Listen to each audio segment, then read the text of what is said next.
Good morning, কেমন আছেন সবাই? আমি শুভশ্রী আবার চলে এলাম আর একটা বাংলা ব্লগ নিয়ে আমার চ্যানেল প্রবাসে বাঙালিতে। আজকে সকালটা খুব সুন্দরভাবে শুরু করলাম। দিনটা খুব স্পেশাল, জানেন কেন? আজকে হলো ফাদার্স ডে। হ্যাঁ, ভিডিওটা একটু লেটে পোস্ট করছি বুঝতে পারছি, কিন্তু সব কিছু করতে একটু সময় লেগে গেল, ক্ষমা করে দেবেন। আজকে ভাবলাম দিনটা শুধু বাবা আর বাচ্চাদের মতনই সুন্দর করে যাতে কাটানো যায়, তাই সকালবেলা তাড়াতাড়ি ঘুম থেকে উঠে বেরিয়ে পড়লাম একটু মর্নিং ওয়াকে। হ্যাঁ, ব্যাপারটা মর্নিং ওয়াক না বলে বলতে পারেন একটু ঘোরার জন্য, তার সাথে ওয়াকটাও কিন্তু ছিল। আজকে সকাল সকাল প্ল্যান করলাম ডিউক ফার্মে যাব। অ্যাকচুয়ালি ডিউক ফার্ম একটা বেড়ানোর জায়গা যেটা ঠিক আমাদের বাড়ির খুবই কাছে, অ্যারাউন্ড 10 থেকে 15 মিনিট লাগে। তবুও 2 বছর এই জায়গায় থাকার পরেও কোনোদিনও ডিউক ফার্মে আসা হয়নি। তাই আজকে ভাবলাম সকাল সকাল বাবার শরীর সুস্থ রাখতে আর বাচ্চাদের মন ভালো রাখতে এর থেকে ভালো আর কি প্ল্যান করা যায়। তাই অ্যারাউন্ড 8টা সাড়ে 8টার সময় চলে এলাম আমরা ডিউক ফার্ম। জানেন, এটা একটা বিশাল বড় জায়গা, আর তার মধ্যে অনেক গাছপালা, এরকম ছোট ছোট ওয়াটারফল, অনেক রকম সিনারিজ এর মধ্যে আপনি দেখতে পাবেন। আমার মনে আছে ছোটবেলায় যখন মা বাবার সাথে কলকাতায় বোটানিক্যাল গার্ডেনে যেতাম, তখন দৃশ্যটা অনেকটা এরকমই হতো। জানেন, ঘুরতে তো অনেক সময় যাই, কিন্তু এরকম স্পেশাল দিনগুলোয় মনে হয় যে যাদের জন্য সেলিব্রেশনটা হচ্ছে তাদের মতো করে যদি দিনটাকে সেলিব্রেট করা যায় তাহলে কিন্তু খুব ব্যাপারটা ভালো হয়। আজকেও সেই চেষ্টাই করছি, যাতে বাচ্চার মন রাখা যায় আর বাবাকেও বেশ ভালো আনন্দ দেওয়া যায়। আর আমার মনে হয় বাবার মনের আনন্দটা ঠিক পেট থেকে শুরু হয়। আপনার কি মনে হয়? আমাকে কমেন্টে নিশ্চয়ই জানাবেন। আজকের দিনটা যেরকম ব্রাইট, গাছগুলো পরপর ওরকমই সুন্দর দেখতে। আর ডিউক ফার্মের প্রত্যেকটা কনস্ট্রাকশন এরকম বড় বড় স্টোন দিয়ে বানানো, একদম যেন একটা ফোর্টের মতো দেখতে। প্রথম প্রথম যখন এখানে এসেছিলাম, এক উবের ড্রাইভার আমাদেরকে বলেছিল যে এখানে হিলসবোরোতে আশেপাশে আপনি যা জায়গা এরকমভাবে স্টোন দিয়ে বানানো দেখবেন, সবই জানবেন ডিউক ফার্মের প্রপার্টি। আজকে এখানে এসে জানতে পারলাম আমরা যেই এরিয়াটাতে থাকি সেটার অলমোস্ট 80% ডিউক ফার্ম নিজেই ওন করে। দেখেছেন কত বড় বড় গাছের ছাল এরকম রাস্তার মধ্যে পড়ে আছে? উপরে পাদা ক্র্যাশ করে এই কত বড় বড় গাছ, এইগুলো থেকে সব বার্কগুলো পড়েছে।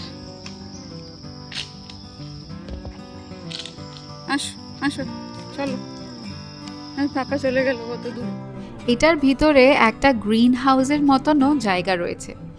ঢুকে যা বুঝলাম, সব গাছগুলো কিন্তু ট্রপিক্যাল প্লান্ট।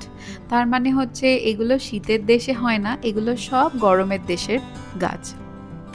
একটা মজার কথা আপনার সাথে আজকে শেয়ার করি। জানেন, যখন আমেরিকাতে এলাম দেখলাম যে যত সুন্দরী ফুলটা হোক না কেন তার কিন্তু কোনো রকম গন্ধ নেই। মানে একটা গোলাপ, তার কোনো গন্ধ নেই, একটা গাঁদা ফুল, তারও কোনো গন্ধ নেই, কোনো রকম ফুলের কোনো রকমই গন্ধ নেই। ব্যাপারটা খুব অবাক করলো। আজকে যখন এই জায়গাটায় স্পেশালি এই গ্রিন হাউসটায় ঘুরছিলাম, একজন যারা আমাদের পাশেই ছিল তারা বলল এই অর্কিডটা স্মেল করে দেখুন, খুব সুন্দর অপূর্ব গন্ধ, ঠিক যেন একটা পারফিউমের বটল থেকে বার করা হয়েছে।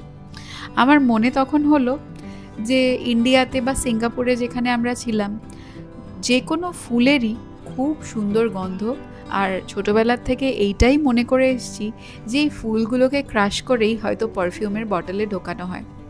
বাট আমেরিকাতে এসে দেখলাম এরকম একদমই ব্যাপারটা নয়। যাই হোক, দুটো জায়গার এক্সপিরিয়েন্স খুব ডিফারেন্ট। জায়গাটা জানেন আজকে ঘুরে খুব সুন্দর লাগলো, ইচ্ছে করছে বেশ একটু ঠান্ডা ঠান্ডা পড়লে আর একবার বাচ্চাদেরকে নিয়ে আসবো। এখন বেশ গরম পড়ে গেছে আর রোদটা খুব চড়া হয়ে যায়, মানে সকাল 10টার থেকে আপনি আর বাইরে বেরোতে পারবেন না এরকমভাবে। তাই ভাবছি এবার আস্তে আস্তে বাড়ির দিকে যাওয়া যাক। তবে আজকে প্ল্যান করেছি যে বাড়িতে খাওয়া দাওয়া করব না। বুঝতেই পারছেন ফাদার্স ডে, তার মানে বাবাকে খুশি রাখতে হবে। আর একটু আগে যেটা বললাম, বাবাকে খুশি রাখা মানে তার পেটকে খুশি রাখা। হ্যাঁ, এখন প্ল্যান করছি বাড়ি গিয়ে একটু চান টান করে তারপরে বেরিয়ে যাব একটা রেস্টুরেন্টে খাওয়ার জন্য। দুপুরের লাঞ্চটা আজকে বাইরেই সেরে ফেলবো।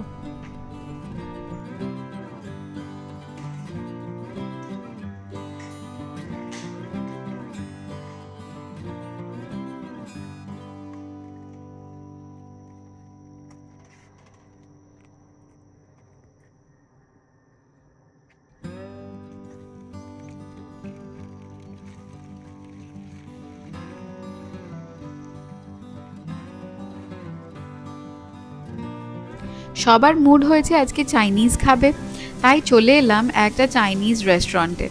দেখছেন কি সুন্দর অপূর্বভাবে উনি নুডলস বানাচ্ছেন। যাই হোক, এইসব খেয়ে দিয়ে এসে একটা লম্বা ঘুম দিলাম। ঘুম থেকে উঠে বিকালবেলা আবার খাওয়ার পর্ব। ভাবলাম আজকে দ্রোণাকে অনেক রকম রান্না করে খাওয়াবো সারাদিন, যাতে ও এই পুরো উইকটার জন্য বেশ খুশি থাকে। তো দেখুন, অনেক দিন থেকে এরকম একটা ফিশ ফিলে প্যাকেট এনে রেখেছিলাম। নাম হচ্ছে হোয়াইটিং ফিলে, যেগুলো সমুদ্রেতে হয়, কেন কি লেখাই আছে ওয়াইল্ড কট, মানে এই মাছগুলোকে চাষ করা হয়নি। কখনোই এটা আগে খাইনি, তবে কিনে আনা যেহেতু আছে, ভাবছি আজকে একটু কলকাতা স্টাইল ফিশ ফ্রাই বানাই। জানেন, যত রকমের খাবারই এখানে খাই না কেন, সেই কলকাতার যে টেস্ট বা বাঙালি খাবারের যে টেস্ট, সেটা কোনো মতেই ভুলতে পারি না, বা কোনো মতেই এখানে কোনো খাবারের সাথে ম্যাচ করতে পারি না। তাই আজকে অনেক রেসিপি দেখার পর ভাবলাম আজকে এই ফিশ ফ্রাইটা ঘরেই বানিয়ে ফেলি। এখানে আমার কাছে ব্রেড ক্রামস আছে, যেটা বেশ একটু মশলা দেওয়া, তাই জন্য ব্রেড ক্রামে কিছু অ্যাড করতে হয়নি। তার সাথে ময়দা আর ডিমের ঘোল। আর মাছগুলোকে দেখেছেন কি সুন্দর করে কেটে নিয়েছি, আর সেগুলোকে ম্যারিনেট করে মোটামুটি দুপুর থেকেই রেখে দিয়েছিলাম। আপনি যদি চান আমি রেসিপিটা ডেসক্রিপশন বক্সে অ্যাড করে দিতে পারি। হ্যাঁ, এটাও ইউটিউব ভিডিও দেখেই বানানো, তবুও সেই ভিডিওটার রেফারেন্স আমি আপনাকে দিতে পারি, জাস্ট বিকজ রেসিপিটা দুর্দান্ত হয়েছিল। মানে আমি ভাবতেই পারিনি এত সুন্দর কলকাতা স্টাইল ফিশ ফ্রাই আমি ঘরে বানিয়ে ফেলবো। আর দেখেছেন আমি ঠিক যেরকমভাবে এটাকে ডিমের মধ্যে দিচ্ছি, ময়দার মধ্যে দিচ্ছি আর ব্রেড ক্রামের মধ্যে দিচ্ছি, এই ফোর্কটা ইউজ করাতে কিন্তু হাতটা সেরকম একটা নোংরা হচ্ছে না। বাট জানেন কি, প্রত্যেকবার আমি বেসিনে হাত ধুই, হাত মুছি, আবার প্রসেসটাকে রিপিট করি। হ্যাঁ, আমার মধ্যে সেই পিটপিট ব্যাপারটা কিন্তু আছে। ভিজে জিনিস ধরলে বা অনেক সময় কড়া তেলের মধ্যে যদি আমি কোনো রকম মানে ভাজি, যেগুলোকে বলে মানে ময়দার মধ্যে ডুবিয়ে আমি ছাড়ছি বেগুনি বা কিছু, আমি সঙ্গে সঙ্গে হাত ধুই, নাহলে একটা কাপড় রাখি হাতটা মোছার জন্য। আমার আঙুলে কিন্তু কিছু লেগে থাকলে আমার রান্নাটা করতে একদম ভালো লাগে না। যাই হোক, অনেকটা মাছ হয়েছে, মানে একটা প্যাকেট অ্যারাউন্ড 1 কেজি মাছ আছে। তো আমি এরকম করে করে এগুলোকে একটা প্লেটের মধ্যে খানিকক্ষণ রেস্টের জন্য রাখছি, আর রেস্টে রেখে তারপর একদম কম আঁচে এগুলোকে আস্তে আস্তে ফ্রাই করছি। জানেন, গ্যাসটাকে যদি বাড়িয়ে দেন তাহলে কি হবে, ভেতরটা কাঁচা থেকে যাবে আর ওপরটা খুব তাড়াতাড়ি পুড়ে যাবে। তাই জন্য আমি প্রচণ্ড কম আছে, একদম লো ফ্লেমে এগুলোকে আস্তে আস্তে কুক করছি, যাতে একদম ভিতর অবধি কুক হয়। আই ক্যান সোয়ার বাই দিস রেসিপি, যে রেসিপিটা অসম হয়েছিল। খুব একটা টাইম টেকিং প্রসেসও নয়, তবে হ্যাঁ, এই যে কোটিংগুলো আছে এগুলোতে বেশ খানিকটা টাইম লেগে যায়। তবে আপনি নিশ্চয়ই একটা স্পেশাল অকেশনে বাড়ির লোককে খাইয়ে একদম তাক লাগিয়ে দিতে পারেন। ফিশ ফ্রাই তো বুঝলাম, কিন্তু কলকাতা স্টাইল ফিশ ফ্রাই করতে গেলে স্যালাড হবে না, এটা কখনো হয়? তাই জন্য এখানে শশা খানিকটা কুচিয়ে নিচ্ছি। আর দেখেছেন, এটাকে আরও অথেন্টিক বানানোর জন্য শশার খোলাটা কিন্তু ছাড়াইনি। আর তার সাথে সাথে এই পেঁয়াজটা, এটাকেও একটু চপ করে নেব। আমার ফিশ ফ্রাইয়ের প্রিপারেশন দেখে আপনি নিশ্চয়ই অবাক হয়ে যাচ্ছেন। দেখুন এটা কি, এটা হলো কাসুন্দি। এই বটলটা কিনে এনেছিলাম একটা ইন্ডিয়ান গ্রসারি স্টোর থেকে। আমার মনে হয় এইটা বাংলাদেশ থেকে এসেছে। কাসুন্দি খেতাম সেই ছোটোবেলায়, আর দ্রোণা আমাকে মনে করিয়ে দিল আবার সেই কাসুন্দির কথা। যাই হোক, টেস্টটা সেই ছোটোবেলার ঘরে বানানো কাসুন্দির মতো সেম না হলেও কাজ চলে যায়। হ্যাঁ, রাস্তার দোকানে কলকাতায় যে কাসুন্দিটা খাই, এটা এক্স্যাক্টলি ওই রকমই টেস্ট। আর জানেন তো, যখনই এরকম ফ্রেশ ফ্রাই আমরা রাস্তায় দাঁড়িয়ে খাই, তার সাথে এরকম স্যালাড, আর তার মধ্যে ঠিক এরকমই কাসুন্দি দিয়েই কিন্তু ওরা পেপার প্লেটে সার্ভ করে। একজন এখানে দাঁড়িয়ে আছে খাওয়ার জন্য, ওর প্লেটে একটু শসা দিয়ে আমি ওকে এখন দিয়ে দিচ্ছি। ওকে ফিশ ফ্রাইটা এখনই দেব না, আমরা যখন খাবো আমাদের সাথে ওকে একটু একটু করে দেব। সবাই আজকে মনের মতো খাওয়ার পেয়ে বেশ আনন্দে আছে। আজকের পুরো দিনটা বেশ সুন্দর আনন্দে কাটলো। বাইরে বেরোনো হলো, বাইরে খাওয়া হলো, ঘোরা হলো। ঘরে এত সুন্দর একটা রেসিপি বানিয়ে আমার নিজেরও মনে খুব আনন্দ লাগছে। এ বলো কেমন হয়েছে হ্যাপি ফাদার্স ডে খাওয়ার? কাসুন্দিটা দিয়ে কিন্তু একবারে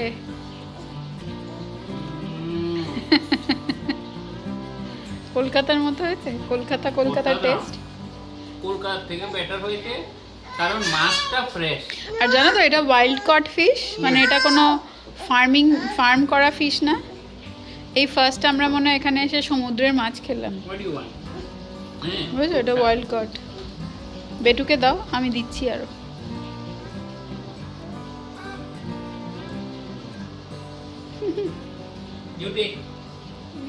টেস্টি না?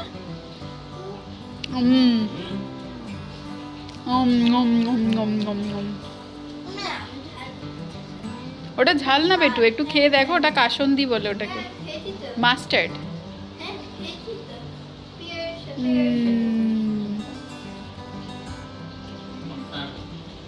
ভালো হয়েছে।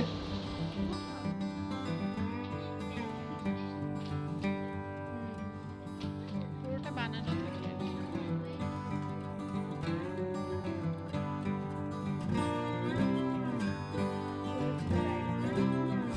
যাক, দ্রোণার আর বাচ্চাদের খেয়ে ভালো লেগেছে, মনটা খুব শান্তি হচ্ছে। দিনের প্রায় শেষ, আর এখন এখানে কতগুলো গিফট ব্যাগ প্যাক করা হচ্ছে। এইগুলো হলো আমার ক্লাসের ছোট ছোট বাচ্চাগুলোর জন্য। ওদের বয়স অ্যারাউন্ড প্রায় 4 বছর মতো হবে। আর কাল থেকেই ওদের গরমের ছুটি পড়ে যাবে। এই বছরের মধ্যে স্কুল শেষ, কিন্তু সামার ক্যাম্প থাকবে, তাই জন্য বাচ্চারাও আসবে, আমরাও যাব, কিন্তু ওরা প্রমোট হয়ে যাবে অন্য ক্লাসরুমে। তাই ওদের জন্য এই সারা বছর যে আমরা একসাথে ছিলাম, এত কিছু শিখেছি, এত কিছু করেছি, এত টাইম স্পেন্ড করেছি সাথে, তাই জন্য ওদের জন্য এক একটা ছোট ছোট গুডি ব্যাগ প্যাক করে নিয়ে যাচ্ছি। ওরা খুব আনন্দ পাবে। কালকে আমাদের ক্লাসরুমে পার্টি আছে। সব ক্লাসরুমেই মোটামুটি টিচাররা একটা পার্টি অ্যারেঞ্জ করে, আর তার শেষে এই গুডি ব্যাগসগুলো ওদেরকে আমরা দিই। আজকের গিফট ব্যাগে প্যাক করলাম একটা কালারিং বুক, একটা ক্রেয়ন সেট, তার সাথে সাথে একটা ছোট্ট কি রিং, একটা বাবল, আর এরকমই ছোট ছোট জিনিসগুলো। ভিডিওটা কেমন লাগলো লিখে জানাতে একদম ভুলবেন না। যদি এরকমই ভিডিও ফার্দার দেখতে হয় তাহলে চ্যানেলটাকেও সাবস্ক্রাইব করে নেবেন। ভালো থাকবেন, সুস্থ থাকবেন। দেখা হবে আপনার সাথে আবার পরের ভ্লগে।